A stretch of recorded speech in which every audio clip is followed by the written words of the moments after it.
मौसम ठंडा है, कोहरा पड़ना शुरू हो चुका है, ओस की बूंदें जमने लगी हैं, दांत किटकिटाने लगे हैं और बाहर इस समय ठंडी हवा चल रही है। मतलब सर्दियां आ चुकी हैं। कड़ाके की ठंड मध्य प्रदेश में पड़नी शुरू हो चुकी है। अगले 2 दिनों में मध्य प्रदेश में न्यूनतम तापमान में गिरावट दर्ज की जा सकती है। नव वर्ष मतलब 1 जनवरी के दिन कड़ाके की ठंड पड़ सकती है, ऐसा मौसम विभाग का मानना है। और छतरपुर में अगले 2 दिन बाद घना कोहरा छाना शुरू हो जाएगा। हम हमारी खबरिया को शुरू करते हैं। नमस्कार, मैं आशुतोष भार्गव, आप देख रहे हैं आयुध।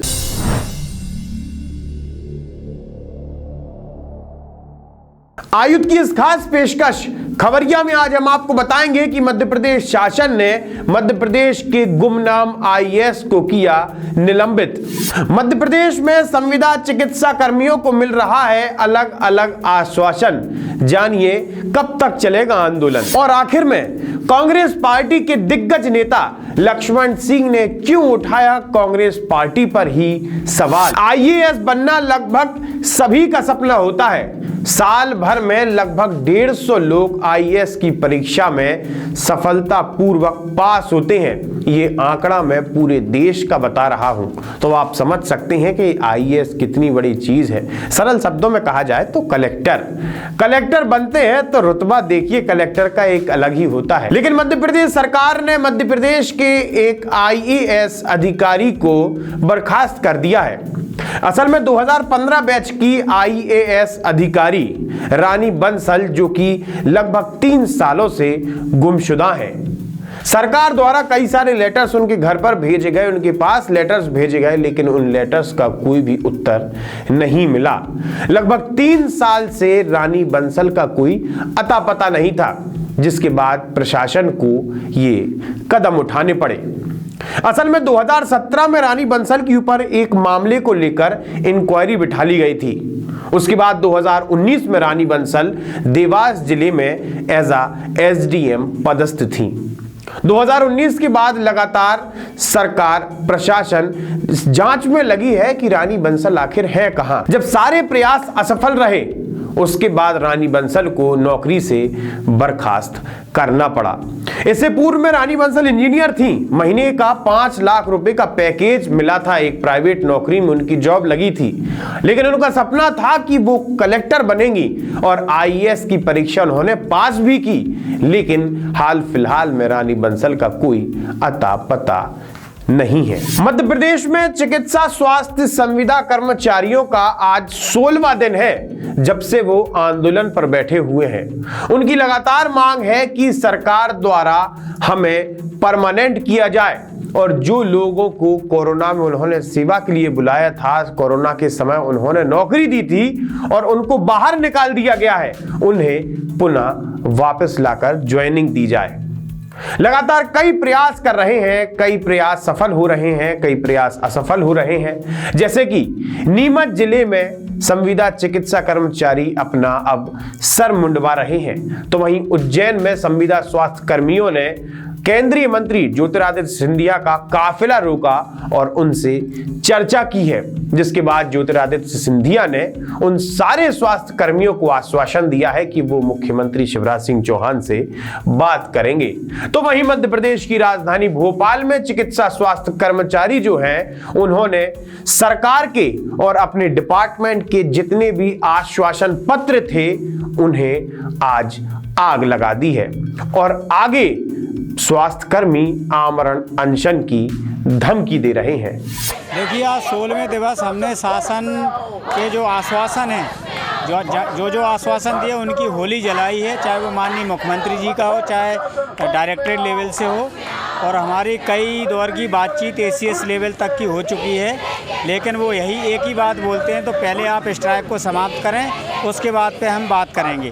तो हम माननीय से बोलना चाहते हैं कि हम लोगों की जो 2 सूत्री जायज मांगे हैं, उन पर जल्दी विचार करें। स्वास्थ्य कर्मियों की मांग को लेकर मध्य प्रदेश के चिकित्सा मंत्री डॉक्टर प्रभुराम चौधरी भी उन्हें समझाने की कोशिश कर रहे हैं। जरा सुनिए। आप लोगों से के माध्यम से भी उनसे कहना चाहता हूं कि वो अपनी जो भी स्ट्राइक है उसको विड्रॉ करें और उनकी मांगों पर हम लोग सहानुभूतिपूर्वक पूरा विचार करें। हाँ, उनको हमने बुला कर बातचीत वल्लभ भवन में की थी और उन लोगों से कहा था कि आप अपनी जो मांगे हैं वो हमको दें, हम आपकी बिंदुवार उनकी पूरी समीक्षा करवा के उसमें निराकरण करेंगे, आप लोग अपनी वापस ले लें।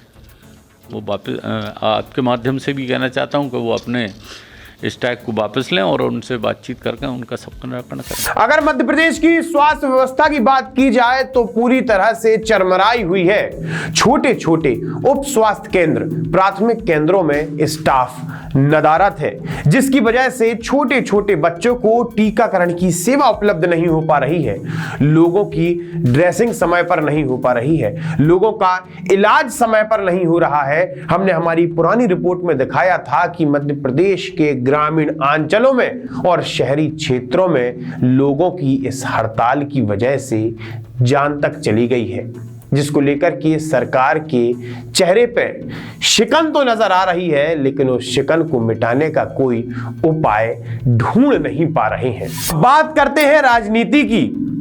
खबर आती है कि कांग्रेस पार्टी द्वारा एक सर्वे कराया गया है।